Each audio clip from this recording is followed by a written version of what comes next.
Cześć, witajcie w kolejnym odcinku Krok za Krokiem. Dzisiaj nietypowa podróż, bo Bo odkąd byłam małą dziewczynką, marzyłam o zamkach, jak większość małych dziewczynek. A od kiedy zobaczyłam film Filipa Bajona, Magnat, a potem serial Biała wizytówka, zapragnęłam przyjechać tutaj do Zamku Książ, poczuć ten klimat i pochodzić po tych salach. I dzisiaj nam się to udało. Zapraszamy Was na tę wyprawę. Będzie treściwie, będzie historycznie, no i mam wrażenie, że będzie pięknie, a dodatkowo jeszcze troszkę przerażająco.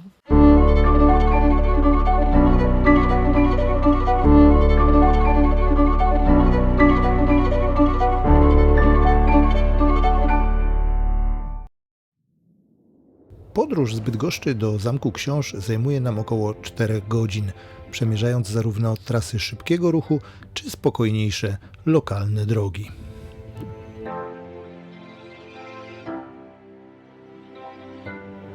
Dojeżdżając do celu od razu czujemy wyjątkowy klimat tego miejsca. Brukowana droga prowadzi przez malowniczy park, z którego już widać zarys zamkowych zabudowań.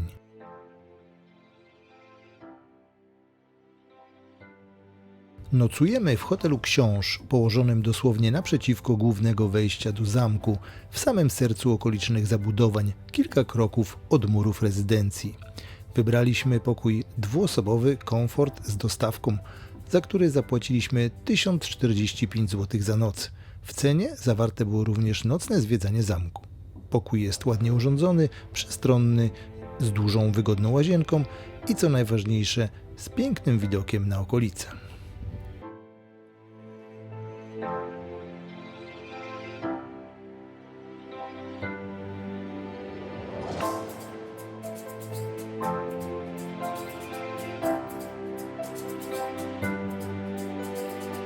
Sympatycznym akcentem wszędzie i w pokojach hotelowych, i w korytarzach są zdjęcia rodziny Hochbergów. Ten jeden z najcenniejszych skarbów, czyli ocalała kolekcja mistrza kucharskiego, który był pasjonatem fotografii i robił te fotografie wszystkim członkom rodziny, wszystkim członkom ekipy zamkowej.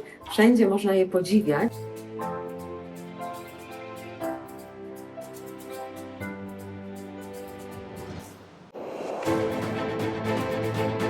Dużym atutem pobytu w tym miejscu jest również hotelowa restauracja. Elegancka, utrzymana w klasycznym, lekko retro stylu, z pięknymi fotografiami przedstawiającymi dawną obsługę i mieszkańców zamku. Śniadania są bardzo dobre, bogate i urozmaicone. Cały pobyt w Zamku Książ od pierwszych chwil zapowiada się wyjątkowo spokojnie, z klasą i z historią, która w tym miejscu jest dosłownie na wyciągnięcie ręki. Początek naszej przygody to kupno biletów. Można oczywiście online, można też tutaj w licznych punktach. Można kupić pakiety na nocne zwiedzanie, można kupić pakiety na palmiarnię, plus zwiedzanie dziennie. Dostajecie audioprzewodnik i to jest naprawdę bardzo dobrze, powiem szczerze, bardzo dobrze zorganizowane. Ale poza wszystkim, kto nie miał ochoty przejść się po takim czerwonym dywanie i po takich czerwonych schodach? No ja miałam straszno. Także zapraszam Was na Zamek Książ. Wchodząc po cesarskich schodach mamy wrażenie, że przekraczamy granicę czasu. Każdy stopień prowadzi w głąb historii, w miejsca, gdzie przez wieki rozgrywały się losy książąt, królów i Te arystokratów. schody to są cesarskie schody. To właśnie tu, w końcu XIII wieku, książę Bolko I Surowy z rodu Piastów Świdnicko-Jaworskich postanowił wznieść potężną warownię, która miała strzec południowych granic jego księstwa. Zamek Książ, zwany wówczas Fürstenstein, książęcym kamieniem, wyrósł na skalnym cyplu nad Doliną Pełcznicy. Z surowej skały powstała twierdza, która przez wieki miała być świadkiem historii Śląska.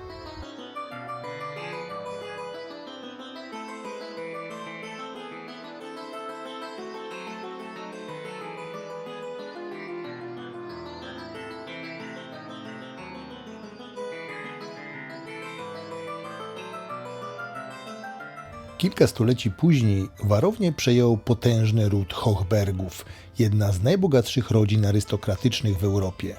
To oni nadali książowi jego dzisiejszy kształt, zamieniając zimny zamek obronny w wytworną rezydencję pełną blasku, sztuki i elegancji. W tych korytarzach, pośród portretów dawnych właścicieli, czuć ducha tamtych czasów, gdy życie towarzyskie i polityczne tętniło tu każdego dnia.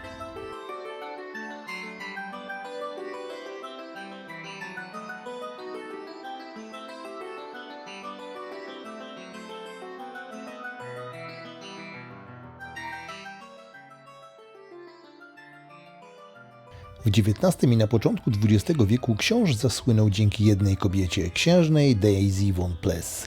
Angielka z urodzenia Maria Teresa Olivia Cornwallis West poślubiła księcia Jana Henryka XV von Hochberg i zamieszkała właśnie tutaj.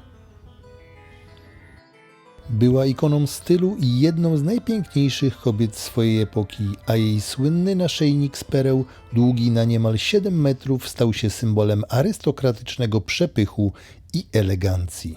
To z jej inicjatywy powstała m.in. palmiarnia w Wałbrzychu, do której wrócimy za chwilę. Był to prezent od męża, by Daisy mogła mieć swój zielony raj pełen egzotycznych roślin tuż obok zamku. Księżna prowadziła też działalność charytatywną, opiekowała się sierotami i rannymi żołnierzami.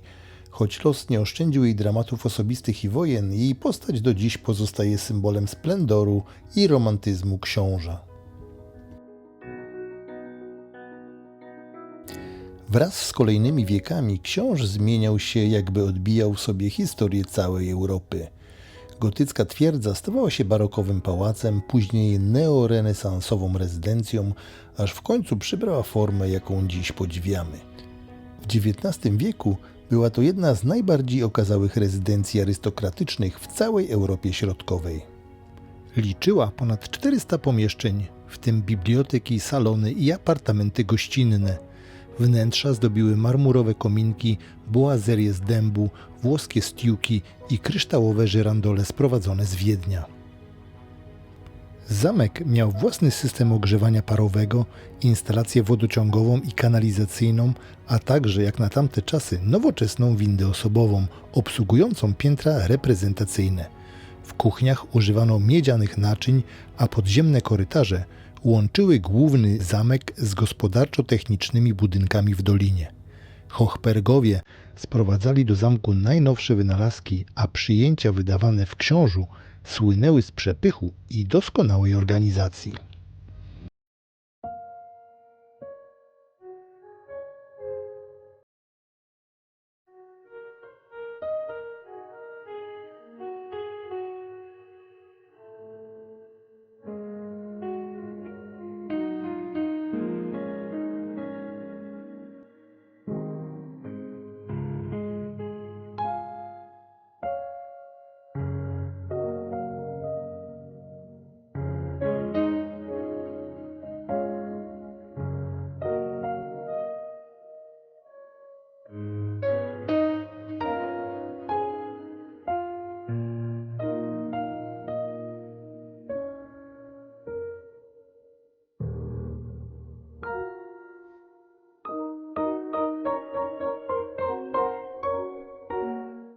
Dramatyczny rozdział historii przyniosła II wojna światowa. W 1941 roku zamek został przejęty przez Niemców i włączony w tajny projekt Riese.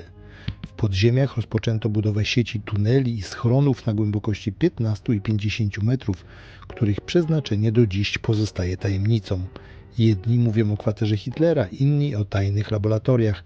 Faktem jest, że w tamtym czasie zamek książ stał się miejscem milczenia, strachu i sekretów.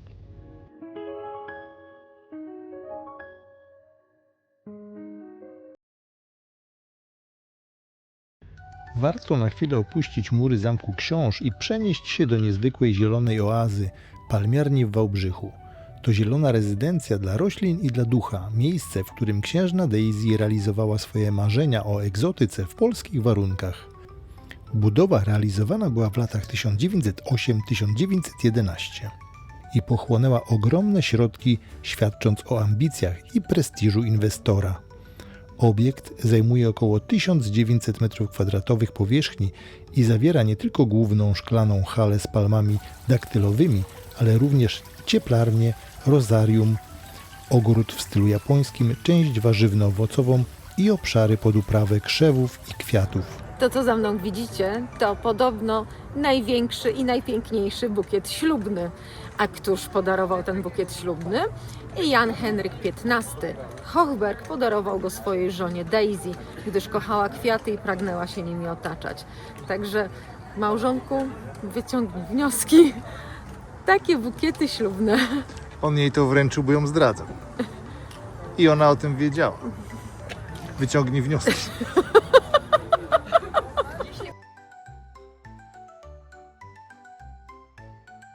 Jan Henryk XV poślubił księżną Daisy w 1891 roku. I pierwsze lata jeździli po Europie, świętowali i balowali. Zastanówmy się, dlaczego dopiero w latach 1908 do 1911 wybudowano tę piękną palmiarnię, ten prezent od serca małżonka dla księżnej Daisy. Otóż w 1907 zmarł ojciec Jana Henryka XV, czyli Jan Henryk XI, tak dla zmyłki. I podobno dopiero wtedy Jan Henryk mógł rozwinąć skrzydła i wykazać swoją wielką rozrzutność, bo to wszystko, co widzicie, kosztowało jak na ówczesne pieniądze 7 milionów marek niemieckich w złocie. Niewyobrażalna fortuna. I tylko takiego wielkiego magnata jak Hochberg było na to stać.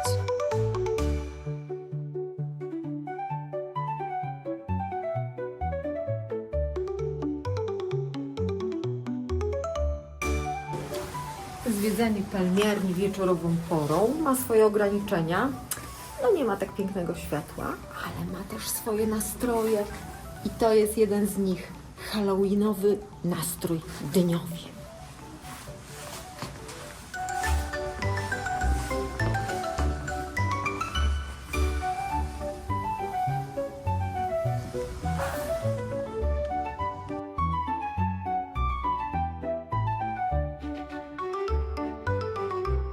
Naprawdę nie wiem, czy jest to wynik tego, że jesteśmy pod koniec października i wegetacja jakby zamiera. Na zewnątrz nie ma już tych pięknych dywanów kwiatowych. Czy może jest to wynik tego, że jesteśmy późno wieczorem i chodzimy przy sztucznym świetle.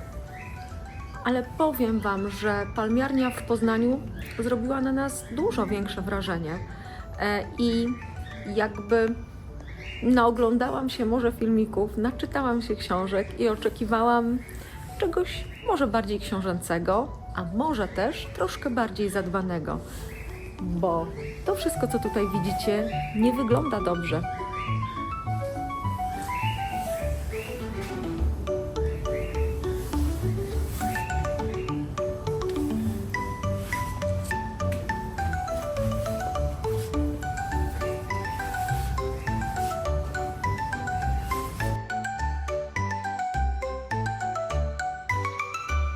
Was też to zastanawia? Wpuszczają gości i nie włączają świateł i tak naprawdę troszeczkę powoli zaczynamy błądzić w ciemnościach. Halo?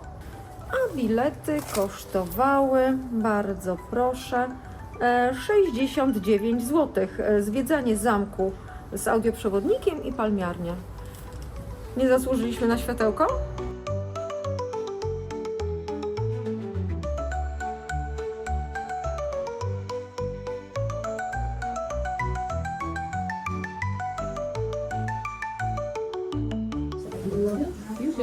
Sklep jest oświetlony.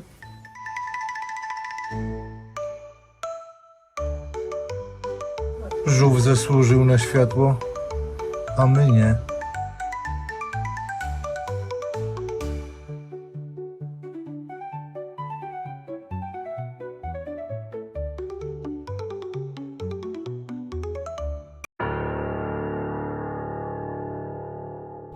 No i raczej w ponurych nastrojach wróciliśmy ponownie do Zamku Książ, by wziąć udział w specjalnym halloweenowym zwiedzaniu z przewodnikiem, gdzie brak światła ma być tym razem atutem.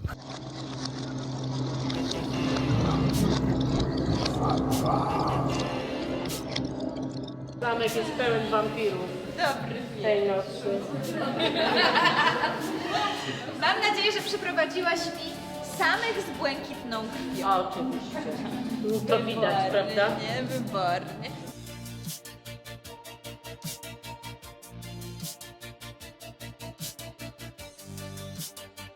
Korytarze i komnaty spowite były tajemniczym półmrokiem, a wnętrza udekorowane w klimacie grozy, z pajęczynami, światłem świec i subtelnymi efektami dźwiękowymi, które wprowadzały w niezwykły, nieco mroczny nastrój.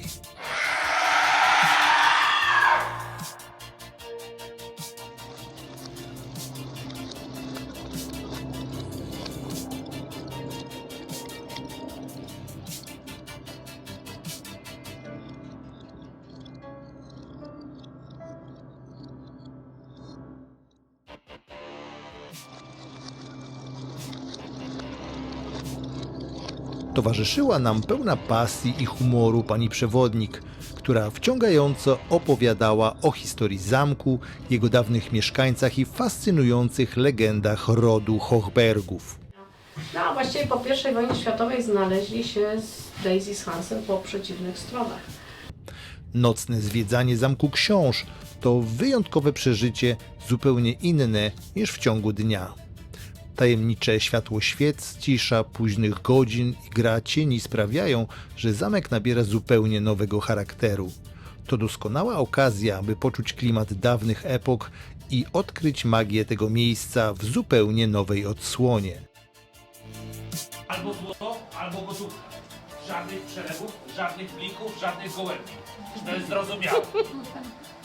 Choć dzienne zwiedzanie pozwala podziwiać bogactwo detali, to nocna wizyta w Książu to podróż w świat legend, emocji i niezwykłej atmosfery, której trudno doświadczyć w świetle dnia.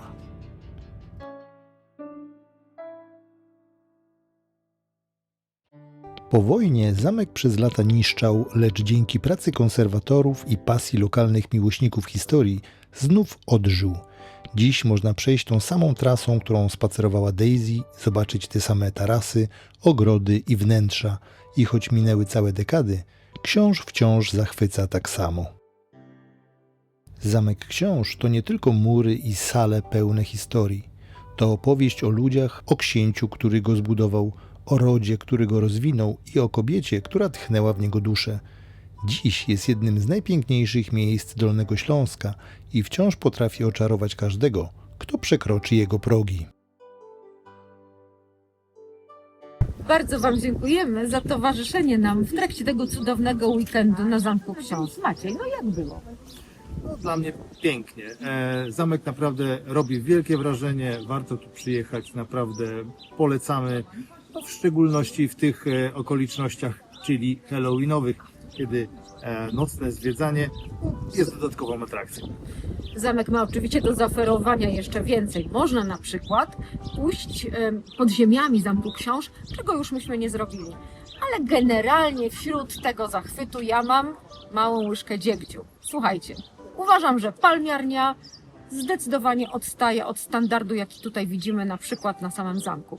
Także no, polecam oczywiście, jak najbardziej zamek polecam, ale palmiarnia mogłaby się nieco podciągnąć. No i jeszcze jedna uwaga z mojej strony. Uważam, że odwiedzanie tego miejsca jest najpiękniejsze latem lub zimą, w okresie świątecznym, bo widzimy, jak piękną iluminację przygotowuje tutaj serwis marketingowy, więc myślę, że to są naprawdę piękne chwile spędzone podczas świąt. A my jesteśmy akurat, tak wiecie, pomiędzy. Czyli nie możemy już wejść na piękne tarasy i pooglądać ogrody, bo już nie ma wegetacji, nic nie kwitnie. Z drugiej strony nie działają jeszcze te wszystkie przepiękne lampeczki, ponieważ no jeszcze nie ma czasu świątecznego, także akurat tak może nie do końca się wpasowaliśmy. Protip, rezerwujcie dużo szybciej, ponieważ tak jak myśmy wzięli pakiet hotel plus nocne zwiedzanie, to naprawdę tych miejsc nie ma za dużo. Czekaliśmy chyba 2 miesiące na termin. Także słuchajcie, przybywajcie do Zamku Książ, bo naprawdę warto. I pamiętajcie, co czwartek nowy odcinek. Dajcie suba i koniecznie skomentujcie, jakie są Wasze wspomnienia z tego miejsca. Do zobaczenia.